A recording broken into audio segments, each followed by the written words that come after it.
ಸುನಾಮಿ, ಸುಂಟ್ರಗಾಳಿ, ಬಿರುಗಾಳಿ ಎಲ್ಲ ಯಾವಾಗಲೂ ಒಂದ್ಸಲನೇ ಬರೋದು.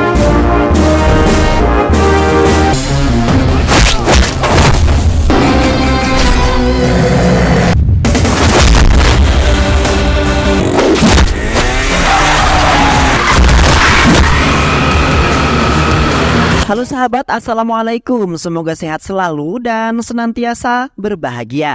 Terima kasih ya udah subscribe dan menyimak video-video LK21 Revive. Semoga Tuhan Yang Maha Esa selalu memberikan rezeki yang berkah dan berlimpah ruah untuk sahabat semua. Nah, sebelum kita masuk ke alur ceritanya, kita sapa-sapa dulu di para penonton setia LK21 Revive yang selalu setia dan menyimak video-video LK21 Revive. Terima kasih buat Yuda XCC, Ica-Ica dari Kalsel, Ufik Fantastik dari Madura, Nurman Hidayat dari Makassar, Doni Richard dari Poso, Ari Saifullah dari Jakarta, Zara Channel dari Tuban, Leo dari Palembang, Yodi dari Lampung, Keisha dari Kalbar, Siti Rapiah dari Kalsel, Cherry Riders dari Tasikmalaya. Dan buat teman-teman semua yang belum Mimin sapa, nanti di next video ya. Soalnya Mimin nyebutinnya dari urutan yang bawah nih. Pasti nanti Mimin sapa kok. Tetep pantengin terus LK21 Revive pokoknya. Oke, kali ini LK21 Revive akan membawakan sebuah alur cerita film yang berjudul Mr. and Mr. Ramacari. Bagaimana keseruan filmnya? Nggak perlu banyak basa-basi, ini dia alur ceritanya.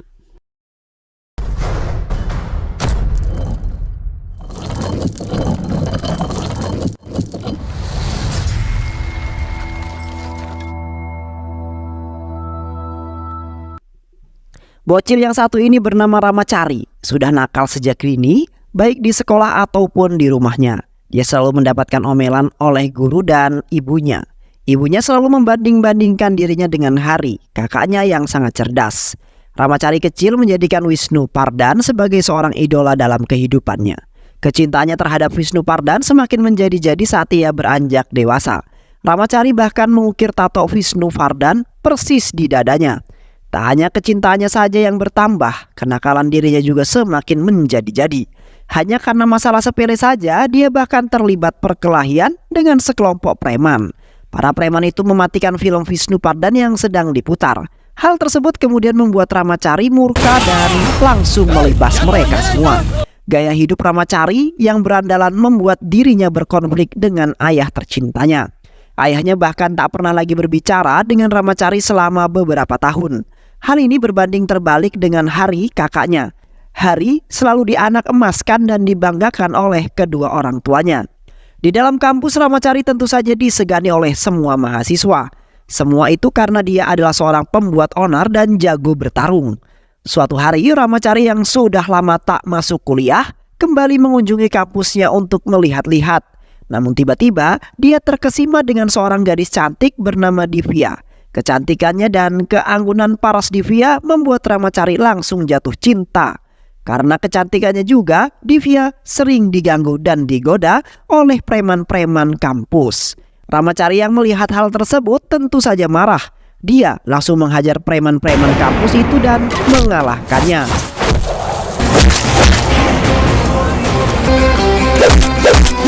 Namun tak lama kemudian, polisi datang dan mengamankan Ramacari ke kantor polisi. Divya yang mengetahui hal tersebut tidak tinggal diam begitu saja. Dia juga pergi ke kantor polisi untuk bersaksi bahwa Ramacari tidaklah bersalah. Usut punya usut, ternyata Ramacari ditahan polisi bukan karena perkelahian tersebut, melainkan karena ayahnya yang membuat laporan hubungan antara ayah dan anak itu memang sangatlah tidak akur.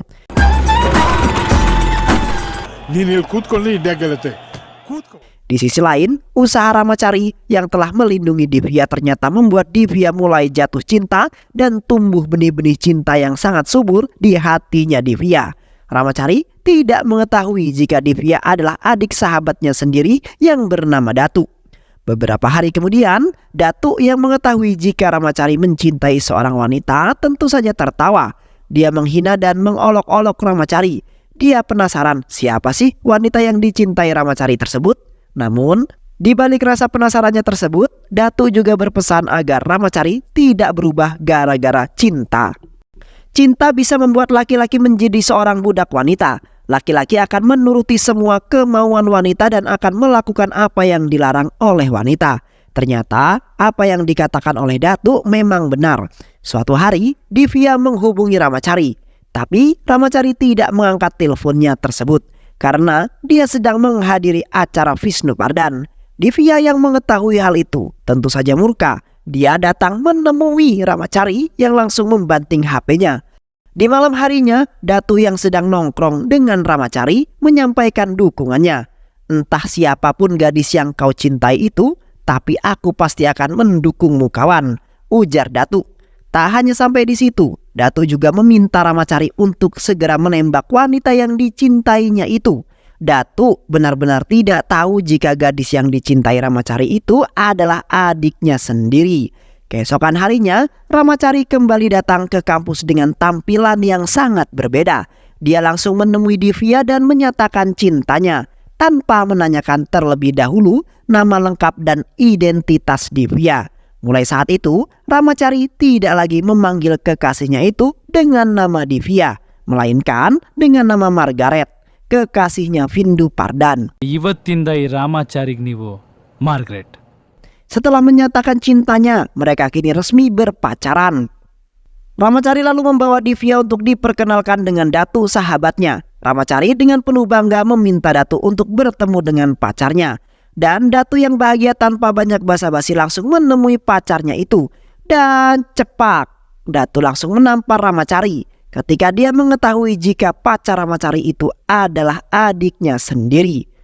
Datu lalu membawa Divya pergi meninggalkan Ramacari. Setelah kejadian tersebut, Datu dan Ramacari tidak lagi bertegur sapa.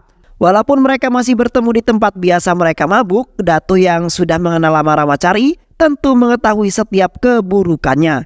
Datu tak ingin jika adiknya itu nanti mengalami nasib buruk menikah dengan Ramacari. Apalagi dulu Datu pernah membantu Ramacari untuk mengwik-wik pacarnya di kampus. Ramacari mulai menjaga jarak dari Divya. Dia tak ingin persahabatannya dengan Datu hancur karena seorang wanita. Tapi hal itu tetap tidak merubah Datu. Datu masih dingin seperti es batu. "Datu adalah sahabat saya sebelum saya mengenal kamu. Saya salah karena menyakiti perasaan sahabat saya," ujar Ramacari. Masalahnya, Divya sudah benar-benar mencintai Ramacari. Dia bertanya-tanya apakah salah jika dirinya mencintai sahabat kakaknya sendiri, ujar Divya. Usut punya usut, ternyata ibunya Divya juga menentang hubungannya itu dengan Ramacari. Jangankan berpacaran dengan Ramacari, Datu yang sahabatnya Ramacari saja sering dimarahin dan dimintai untuk segera menjauhi Ramacari. Semua itu ibunya lakukan karena dia tak ingin anak-anaknya terpengaruh dengan sifat berandalannya si Ramacari.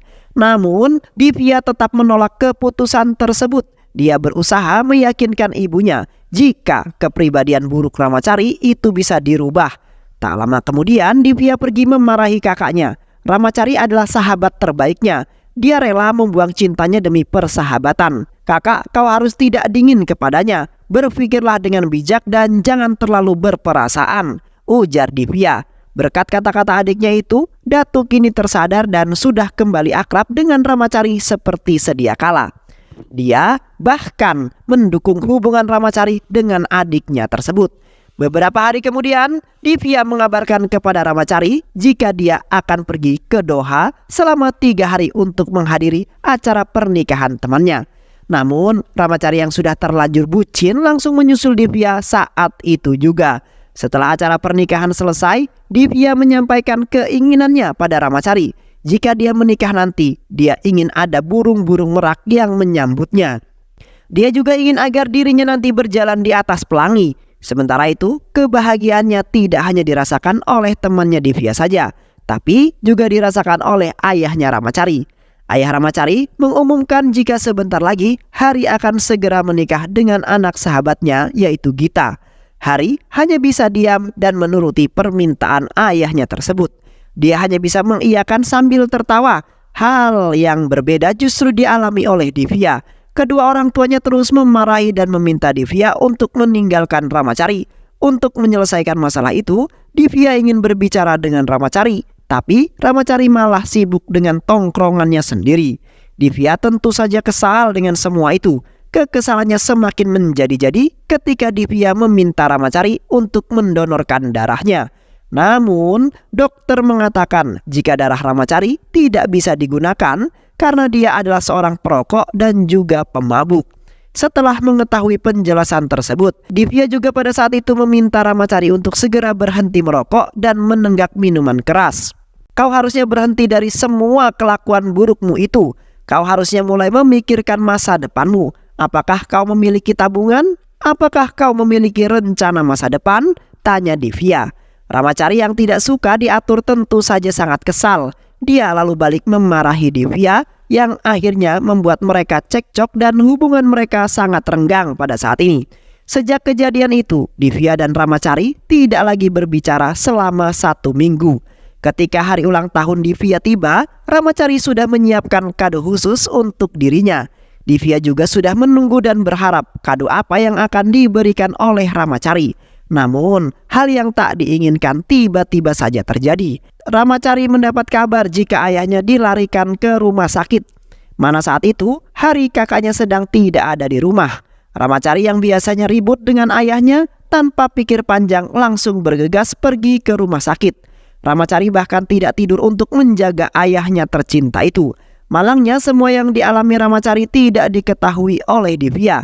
Divya jadi kecewa dan juga kesal karena mengira bahwa Ramacari tidak peduli dengan ulang tahunnya. Setelah kembali ke rumah, Ramacari ingat tentang ulang tahun Divya. Dia langsung menghubunginya. Namun Divya tak kunjung menjawabnya. Ramacari lalu pergi menemui Divya sambil membawa kadonya. Dia mencegat Divya di tengah jalan. Ramacari lalu menjelaskan apa yang terjadi pada dirinya.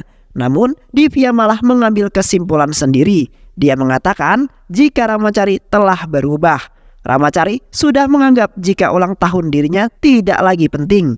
Dulu kamu menjadikanku sebagai duniamu, namun sekarang kamu hanya memikirkan dirimu sendiri. Saya telah salah menilai kamu, ujar Divya.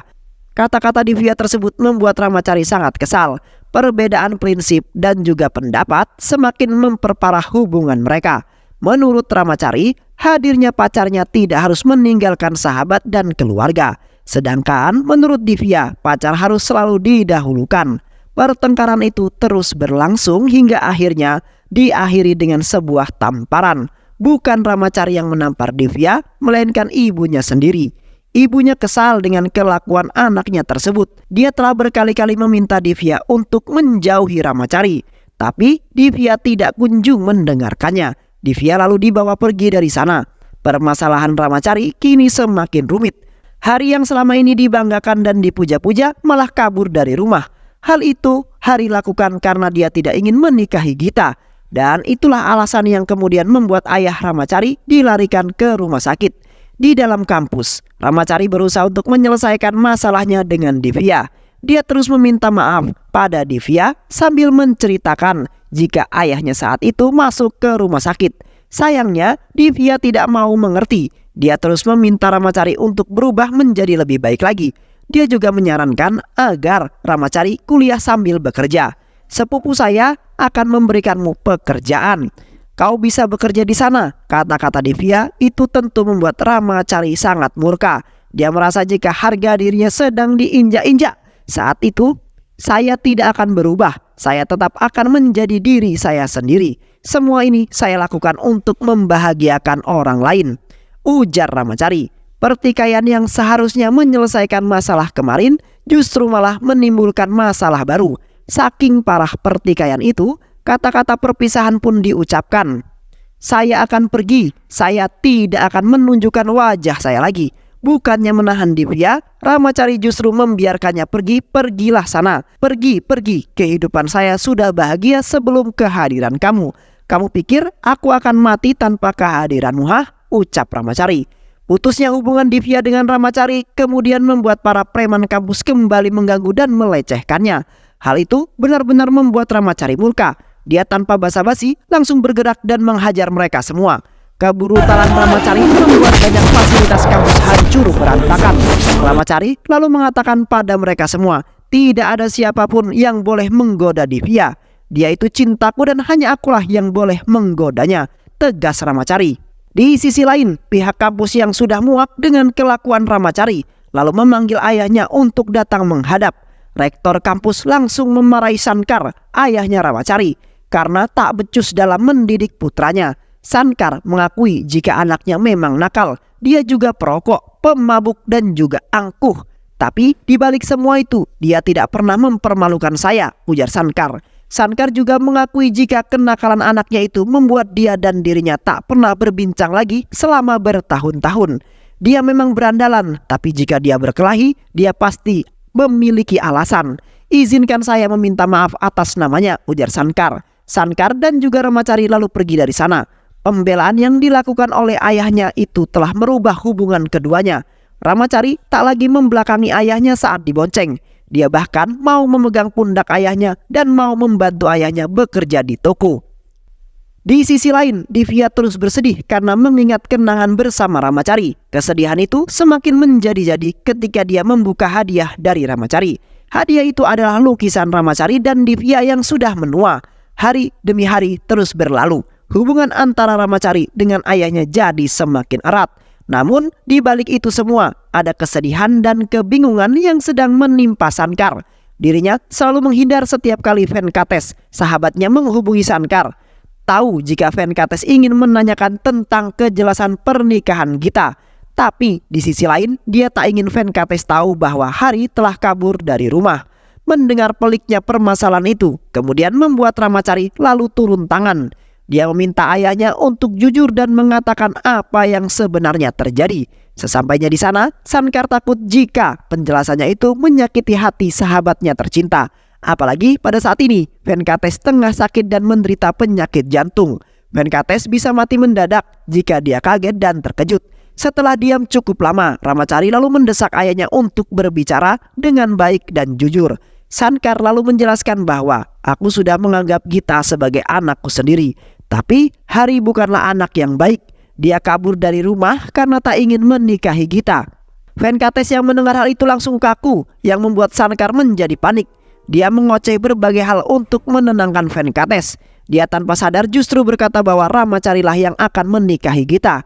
Dia adalah anaknya yang baik dan juga santun. Dia cocok menikah dengan Gita. Kata-kata Sankar berhasil membuat Venkates kembali normal. Dirinya sangat senang karena Ramachari lah yang akan menikahi Gita. Tak lama kemudian kabar pernikahan Ramachari akhirnya sampai ke telinga Divya. Divya yang mendengarnya langsung terkejut lalu menangis. Divya menangis sejadi-jadinya karena dia masih sangat mencintai Ramachari.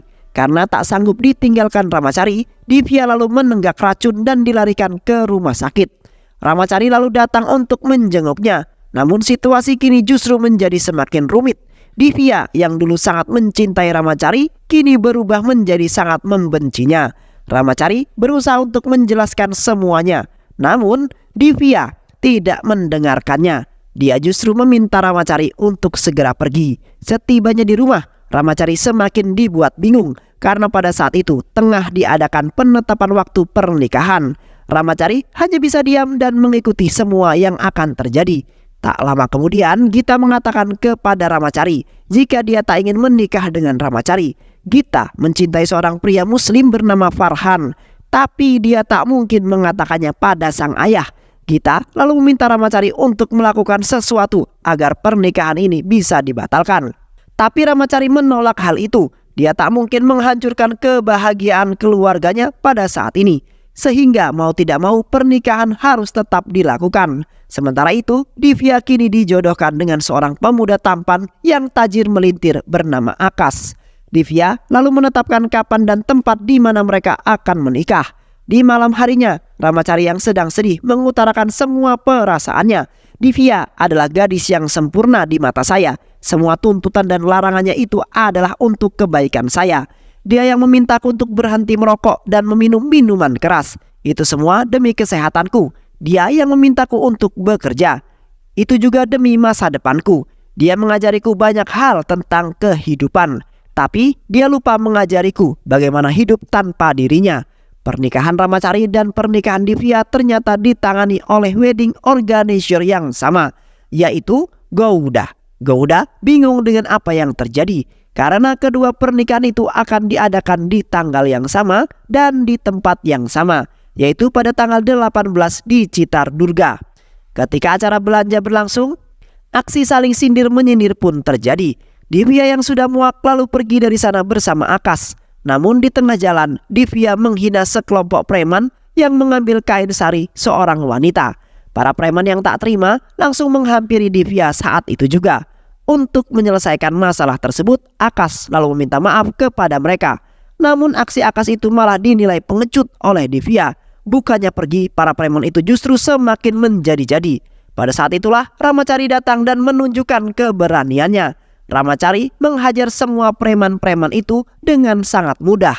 Sankar yang melihat aksinya itu justru merasa bangga karena putranya bertarung demi kebaikan.